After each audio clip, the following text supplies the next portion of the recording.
In 1993, a handful of developers pulled off what seemed impossible on PCs of the time. A first-person shooter that looked and played like nothing you'd seen before. Stick around, this one gets really weird. Here's a twist. Doom's real story isn't only about guns and graphics. It was about a small team fighting over what games should even be. One developer believed the story didn't matter. Another had an entire universe mapped out. You're about to see how these clashes rewired an entire genre. We'll trace the sparks, the fights, and the choice that made Doom a legend. And that story begins with a machine that wasn't even supposed to handle it at all. Imagine being tasked with building a fast, living world of corridors, demons, and gunfire on a home computer that could barely handle simple graphics. In the early 90s, most PCs were made for spreadsheets and text editors, not real-time 3D worlds. Complex polygons were the domain of high-end workstations, not the beige boxes in your living room. So the question was simple: how do you make speed and depth feel real on a machine not designed for it? Most developers treated those limits as a dead end. You could keep games flat and basic, or risk true 3D at the cost of dragging everything to a crawl. But John Carmack approached it very differently. He cut past the expectation of rendering full 3D and instead created a trick of perception, stage magic, coded in C. You weren't exploring a fully polygonal space. You were moving through sectors laid out like puzzle pieces. Your mind filled in the sense of depth, while the CPU only worked on what mattered. Carmack's breakthrough was clear and direct. He used binary space partitioning to slice levels into visible sections, so the PC only processed what you could see. That one technique meant the machine avoided wasting time calculating the whole map every single frame. The result? Fast updates, smooth motion, and levels that seemed far bigger than the hardware should have even allowed. To players, this felt like the impossible. Moving through Doom was fluid and immediate in a way no other game managed. It wasn't fully polygonal 3D, you couldn't look up or down, and the monsters were actually 2D sprites placed onto the map. But the illusion worked because the pace was so fast. The engine played a trick on your senses, and you believed it. Think of it like watching a magic lantern show where still images suddenly appear to move. The picture isn't truly alive, but the effect convinces you. Doom pulled off the same sleight of hand. The trick wasn't just that it looked good, it ran with a rhythm that felt unstoppable. You strafed through hallways, spun to fire, sprinted into open spaces, and the computer barely seemed to notice the strain. And those technical tricks shaped the design itself, because BSP allowed tall ceilings, winding mazes, and big open rooms. Doom's maps could push players into sudden, unforgettable spaces. That freedom of layout paired perfectly with the speed every corner promised surprise without lag or pause. The engine made movement feel instant, and movement became Doom's identity. This is why the game mattered. It wasn't simply about coding efficiency, it was how these choices translated into your hands. The controls felt agile, where other shooters felt clumsy. Even if you didn't know why, you felt something new. Shooters could be fast. That sensation defined an entire genre going forward. Looking back, this was a turning point. Before Doom, first-person games often felt stiff. After Doom, they had to feel alive. The fact that players embraced that speed and sharp rhythm shows how much a technical workaround can reshape what we expect from play itself. But technical innovation only answers one question: how do you make the game run? The bigger question: what should the game be? Sparked an even sharper conflict inside the team, and that's where Doom's identity really got tested. Meanwhile, another battle was unfolding inside the studio, this one over whether Doom should tell a story at all. On one side was Tom Hall, who had written a 79-page design document known as the Doom Bible. It laid out characters, scripted sequences, military bases researched in detail, and a large interconnected world. Hall's vision was closer to science fiction cinema than an arcade shooter. You wouldn't just fight through levels, you would progress through a full narrative. On the other side stood John Carmack, who made his stance blunt. In his view, nobody was sitting down to read cutscenes or lore dumps in the middle of blasting demons. His line became famous: "Story in a game is like a story in a porn movie. It's expected but not important." His philosophy shaped the team's momentum. Gameplay had to come first, even if that meant erasing huge chunks of Hall's creative framework. The contrast wasn't just a disagreement about preference, it came down to what Doom was at its core. Hall believed immersion came from the context that you cared more. If you knew why you were fighting, who you were, and where the demons came from. Carmack believed immersion depended on pure flow. The faster you moved, the more the world grabbed you. Both sought a memorable experience, but through opposite routes. That clash quickly turned into practical choices. Paul's designs included scripted conversations, detailed environments with continuity, and elaborate mission structures. But the final project cut those away in favor of immediate firefights, self-contained levels, and nothing to slow you down. The Doom Bible was almost entirely sidelined, replaced by Carmack's stripped-down ethos. Get in, shoot fast, don't stop. For Hall, this was more than lost ideas. It was a vision crumbling in real time. By late development, his role diminished, and tensions inside the team rose. The decision was made that Doom wouldn't carry his version of the story forward. Paul eventually left in 1993, and other designers like Sandy Peterson and Dave Taylor stepped in to finish maps and polish what remained. His department marked a clear line. Doom would not be a story-driven title. The choice carried both cost and power. On one hand, a deep backstory and cinematic progression were gone. On the other, the game's identity emerged with total clarity. You weren't here for dialogue boxes or elaborate cutscenes. You were inside a non-stop gauntlet.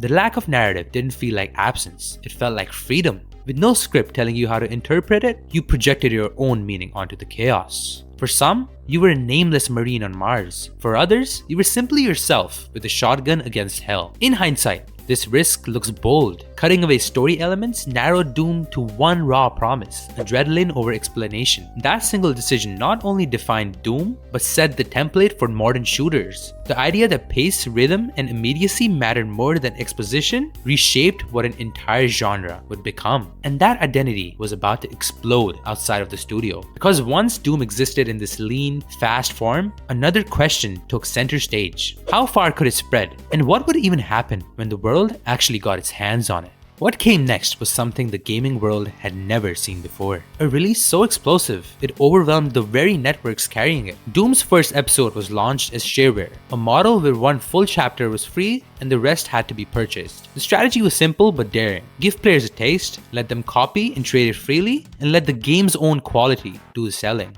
Within hours, tens of thousands of downloads spread across bulletin boards and university servers, and in the early weeks, estimates put the number over 100,000. Networks bogged down. In some schools, administrators banned it outright just to keep their systems functioning. Here's the thing, this wasn't happening in bedroom isolation. Early networks linked labs, offices, and campuses long before most homes had reliable internet. Doom rose those connections and multiplied. Discs passed from hand to hand. Files flew across forums. The game was everywhere at once. And unlike most box titles at the time, this wasn't limited by store shelves. It spread like a virus. Except instead of crashing computers, it consumed them with play. The disruption was real. On certain networks, Doom traffic grew so heavy, it slowed operations like denial of service attack, though unintentional. Offices saw entire afternoons vanish to multiplayer matches. Universities issued memos demanding its removal. One game had become too big for the very systems that carried it. What started as bold distribution became a global stress test for digital infrastructure. But the shareware spread was only half of the story. Doom's true longevity came from the way the game stored its data. The maps, the monsters, and textures were bundled all together in files called WADs, short for "Where's all the data?" That quirky name held the secret because the structure was simple and modular. Anyone could swap out a WAD with their own version. Suddenly, the game wasn't closed off. It was wide open. And that was a breakthrough. With no official editor required, players began crafting modifications of their own. Some mods were small, a new texture here, a sound effect there. Others evolved into full-blown megawatts, with entire campaigns built from scratch. Doom didn't just invite you to play, it invited you to create. Shareware plus WAD meant you weren't just consuming a product, you were shaping a platform. Here's the evidence of its impact. In 1994, ID Software set up the ID Games Archive to catalog the flood of man-made levels. The creativity coming from ordinary players was so intense, it needed its own library, and the skills learned through those experimental maps carried forward. Many hobbyists who tinkered with early WADs later moved on to professional studios, their training ground hidden inside Doom's file system. Without meaning to, the game doubled as a school for future developers. For players at the time, that shift felt revolutionary. Before Doom, a disc or cartridge was final, a sealed box of content. After Doom, the expectation was different. Communities expected to rewrite, reshape, and extend the experience themselves. That's what turned Doom into more than a hit. It became a phenomenon. By embracing both rampant distribution and open modification, Doom blurred the line between official game and community invention.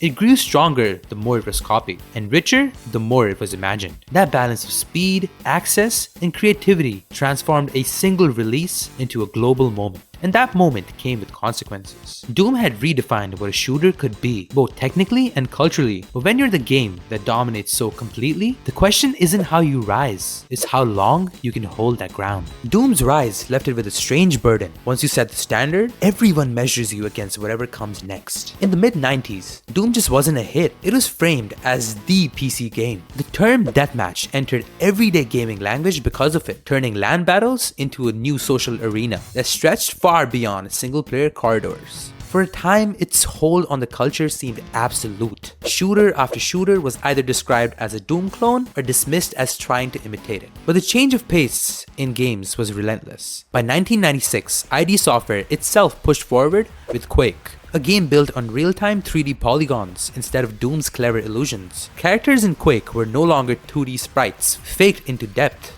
They were full models in true 3D worlds. Lighting and motion felt more physical, more present. Against that leap, Doom's now iconic tricks, once hailed as magic, suddenly looked like old technology. The very studio that had defined the frontier had already moved the line, leaving Doom frozen in an earlier stage. Even then, culture kept Doom alive. Politicians and parents pointed to his demons and gore as evidence of games corrupting youth. The Columbine shooting in particular cast it in the national spotlight in a way no other title had ever before. For gamers, that controversy was complicated. Condemnation on one side, but also curiosity from new players eager to see what could cause such outrage. Doom's notoriety amplified its legend, even as its visuals and mechanics fell behind. Sequels slowed this drift for a time. Doom 2 extended the formula with new enemies and larger maps, satisfying fans who wanted more chaos without changing the essence. And it worked, at least until shooters elsewhere began evolving into cinematic productions. Duke Nukem 3D, Unreal, and eventually Half-Life folded quick gunplay into deeper stories, scripted set pieces, or more immersive worlds. Doom stripped down rhythm, while still thrilling, started to feel like only one part of a wider genre that was stretching in new directions. When ID released Doom 3 in 2004, the shift was unmistakable. Instead of leaning into speed, the series slowed down into a horror-focused reboot. Shadows and suspense carried as much weight as the weapons. Some players praised its atmosphere and tension, others argued it traded away the identity that made Doom famous. The much debated flashlight mechanic, forcing you to choose between seeing or shooting, summed up the divide. To some fans, it was inventive survival horror. To others, it was a frustrating break from the ferocity they wanted. The split wasn't just personal taste, it signaled where the market itself had moved. By the early 2000s, the dominant shooters weren't raw community-driven projects, but major cinematic packages polished with cutscenes, dialogues, and scripted events. Doom still had its name value, but it was no longer the rallying point.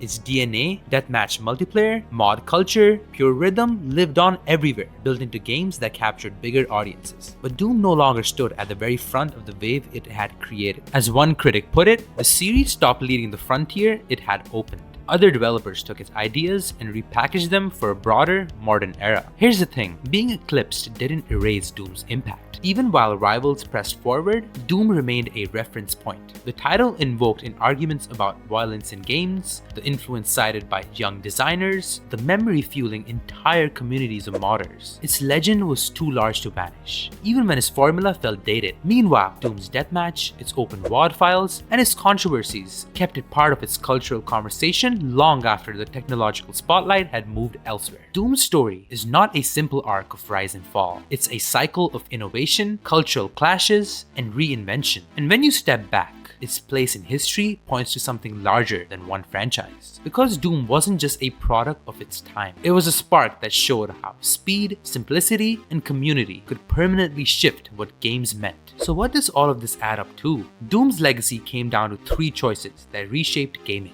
Carmack's engine with binary space partitioning made speed possible. The decision to strip away Hall's Doom Bible showed that motion mattered more than story. And the Shareware Model plus WAD files turned players into creators. That's the DNA you still feel today. A choice to favor motion over exposition and a distribution model that put the tools in players' hands. That's how Doom became a legend. Tell me your Doom memory in one line the first time you played, or the wildest mod you remember. If you like deep dives, hit like and keep watching.